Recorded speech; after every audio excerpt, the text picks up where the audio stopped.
Yo les amis, comment ça va? J'espère que vous allez bien et que vous avez la forme. Merci de me rejoindre dans cette nouvelle vidéo. Les amis, les abonnés et les non-abonnés, voilà, je vous souhaite la bienvenue dans cette vidéo. Surtout les non-abonnés, je vous invite à vous abonner à la chaîne parce que sinon, vous risquez de rater beaucoup de choses sur la procédure Campus France, Parcoursup, les demandes de visa. C'est pourquoi je vous demande de vous abonner tout de suite, sinon vous allez oublier. Donc les amis, aujourd'hui, on va parler d'une chose très importante pour tout étudiant qui doit déposer un visa. Si tu ne sais pas ça, tu risques de ne pas avoir ton visa. C'est les motifs de refus de visa. Ils sont au total, je pense, 7. Voilà. Donc les amis, je t'invite à regarder la vidéo jusqu'à la fin pour savoir tous les motifs de refus de visa. Parce que si tu le sais, si tu sais tout ça, tu vas avoir ton visa. Inch'Allah. Donc les amis, avant de commencer la vidéo, comme d'habitude, je vous demande de liker la vidéo, de vous abonner sur la chaîne parce que ça me fait plaisir et ça m'aide beaucoup. Et aussi, n'oubliez pas, si vous avez des questions sur la procédure Campus France ou bien Parcoursup, c'est sur Instagram. Je vous mets un lien sur la description. Posez-moi vos questions sur Instagram. Je réponds à tout, même si ça prend beaucoup de temps. Donc les amis, est-ce que vous êtes prêts pour la vidéo? Alors, c'est parti!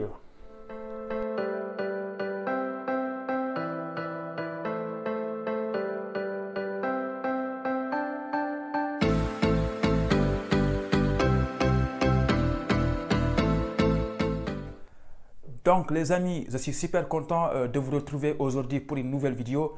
On va parler des motifs de refus de visa. Vraiment, c'est très important. Au total, il y a 7 motifs. On va aller dans le détail pour chaque motif, que ce soit le motif 1, 2, 3. On va parler de tout ça. Et surtout, on va se concentrer sur 2 motifs qui sont les plus importants pour moi parce que à chaque fois que je vois un refus de visa, c'est lié à ces motifs-là. Ces motifs-là, c'est le motif 4 et le motif 5. Voilà, c'est des choses qui reviennent tout le temps, mais quand même, on va parler un tout petit peu du motif 1, du motif 6, du motif 7 qui ne sont pas très importants. Mais surtout, les amis, n'oubliez pas une chose. En ce qui concerne le visa, tout compte vraiment, ne négligez aucun détail. Je l'ai dit plus de 10 000 fois dans mes vidéos. Donc, les amis, sans plus tarder, on va commencer par le motif 1. Donc, les amis, restez jusqu'au motif 5 et 4 au minimum parce que c'est très important. Donc, les amis, là, j'ai noté quelques trucs. Le motif 1, le document de voyage présenté est faux ou bien falsifié. Je ne sais pas si vous avez compris, mais je vais vous expliquer un tout petit peu. En fait, ça, c'est lié au passeport, en fait, votre passeport. Je pense que pour tous ceux qui me regardent, pour tous les étudiants qui sont ici, ils n'ont pas un passeport falsifié, tout ça. Je pense que votre passeport, c'est bien. Vous l'avez déposé il n'y a pas très longtemps, donc il n'y a aucun souci pour le motif 1. D'ailleurs, je vois rarement quelqu'un qui est refusé à cause du motif 1. Donc là, je pense que vous avez bien compris.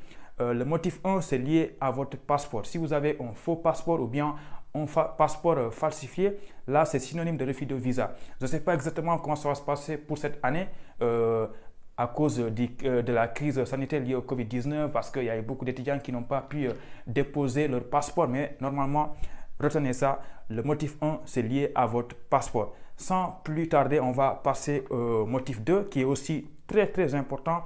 Il y a des refus de visa qui sont liés au motif 2 aussi. Ça, ne négligez pas. Le motif 2, je vais vous lire ça, après je vous explique. Vous n'avez pas fourni la preuve que vous disposez de ressources suffisantes pour couvrir les frais de toute nature durant le séjour en France. Les amis, ça veut dire quoi tout ça? Je m'explique. En fait, concernant le garant, la prise en charge, je vous ai dit dans la plupart de mes vidéos que le montant minimum exigé est de 615 € par mois.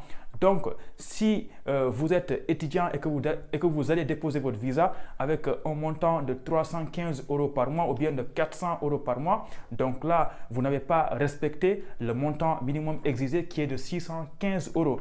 Donc, ça aussi, c'est synonyme de refus de visa. Je pense que je l'ai dit dans plusieurs vidéos, le montant minimum exigé est de 615 € par mois. Si vous avez 2 garants, faites en sorte que la somme du montant qu'ils vont te verser par mois soit au total de 615 € minimum. Si tu as 2 garants, l'autre là il a 300, l'autre là il a 315, ça va, ça peut passer sans problème. Mais ne dépose jamais un visa avec un montant inférieur à 615 € par mois parce que c'est synonyme de refus de visa. Ça, c'est le motif 2. Voilà, je pense que ça c'est très clair. Là aussi, ce motif de refus de visa, le motif 2, ça revient tout le temps. Voilà. Donc les amis, on va passer au motif 3. le motif 3 de refus de visa, ça aussi je pense que ce n'est pas très important parce que c'est lié à votre admission dans un établissement français.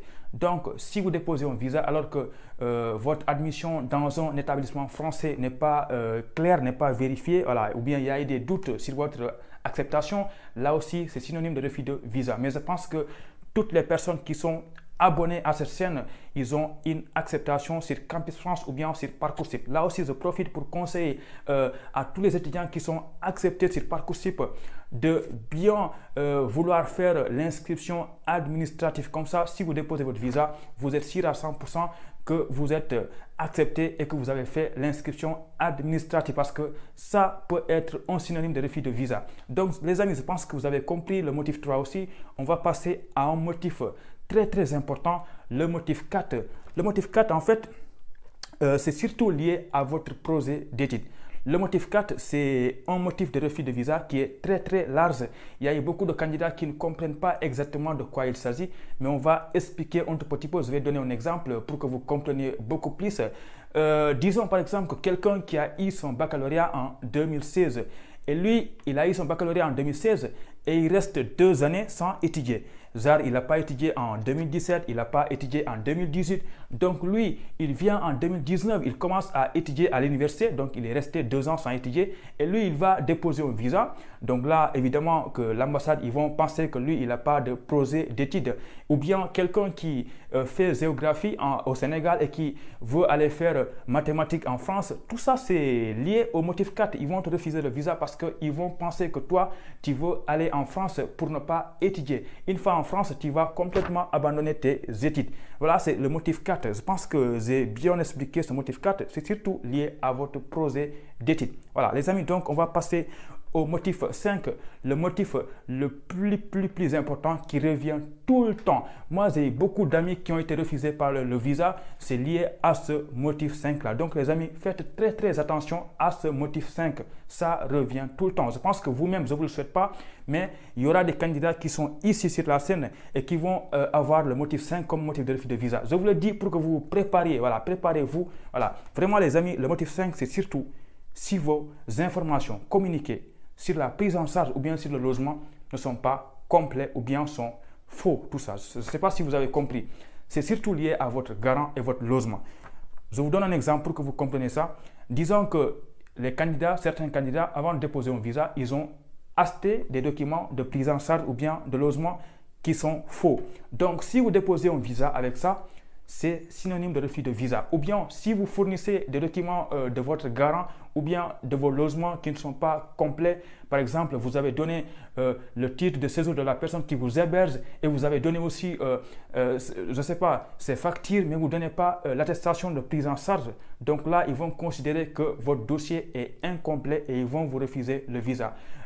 C'est la même chose aussi pour le garant. Si on vous demande des bulletins de salaire, de l'avis d'imposition et que vous amenez les bulletins de salaire de 2 mois, vous n'amenez pas le 3e bulletin de salaire, des choses comme ça, là aussi, ils vont considérer que vos documents sont incomplets.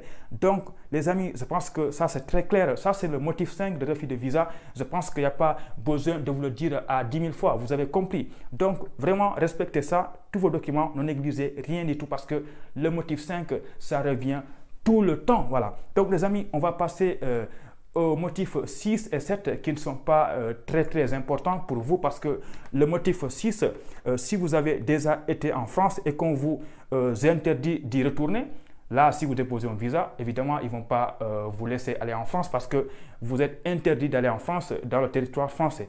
Là, ça ne vous concerne pas, on ne va pas perdre beaucoup de temps sur le motif 6.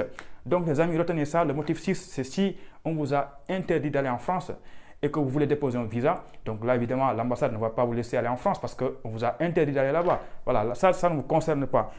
Pareil pour le motif 7. Là aussi, je pense que ça ne vous concerne pas, les amis. C'est surtout des personnes qui constituent un danger pour la France, c'est-à-dire des personnes, par exemple, qui est au Sénégal et qui a été une fois condamné, qui a eu des problèmes au Sénégal. Et là, s'il va déposer un visa pour aller étudier en France, ils vont considérer que cette personne-là, il constitue un danger pour le territoire français. Ils ne vont pas le laisser aller en France. Donc, les amis, là, on a fait le tour du motif 1 jusqu'au motif 7. C'est très important. Si vous respectez tout ça, tout ce que j'ai dit là, vraiment le visa, vous l'aurez parce qu'ils ne vont pas vous refuser le visa pour rien. Sûrement, il y a un motif. C'est comme les acceptations des établissements. Par exemple, si on vous refuse, ils vous donnent un motif. Par exemple, on vous dit on vous a refusé parce que votre niveau est insuffisant ou bien le nombre de places est atteint, limite, tout ça. Ils vous donnent des motifs. Là aussi, le visa, c'est pareil. Si on vous refuse le visa, sûrement, il y a un motif de refus. Et là, encore une fois, en résumé, retenez ça, les amis. Le motif 2, le motif 4 et surtout le motif 5. Ça, c'est des motifs qui reviennent tout le temps. Faites attention à tous les documents que vous donnez à l'ambassade parce qu'ils les vérifient. Voilà, ils vérifient tout, que ce soit le logement, la prise en charge. Ils vérifient tout, ils négligent rien du tout. Et vraiment, les amis, si vous négligez un document, ça peut vous coûter très, très cher. Les amis, vous avez passé une année entière à faire la procédure Campus France. Ne laissez pas au dernier moment et faire n'importe quoi avec une photocopie de votre passeport ou bien des trucs comme ça, des détails, vous empêcher de venir en France quand même. Hein. Donc les amis, je pense que tout ça c'est très clair et que vous avez apprécié la vidéo. Si c'est le cas, comme d'habitude, mettez-moi un max de likes et surtout abonnez-vous à la chaîne. Likez la vidéo tout de suite, sinon vous allez oublier, je le sais. Voilà, c'est pas normal que dans cette vidéo tu as 500 vues et que tu as que 60 aime, c'est pas normal ça. Aimez la vidéo, je vous en supplie. Ok les amis, donc je vous dis à bientôt pour une prochaine vidéo. Allez, ciao, ciao, à bientôt.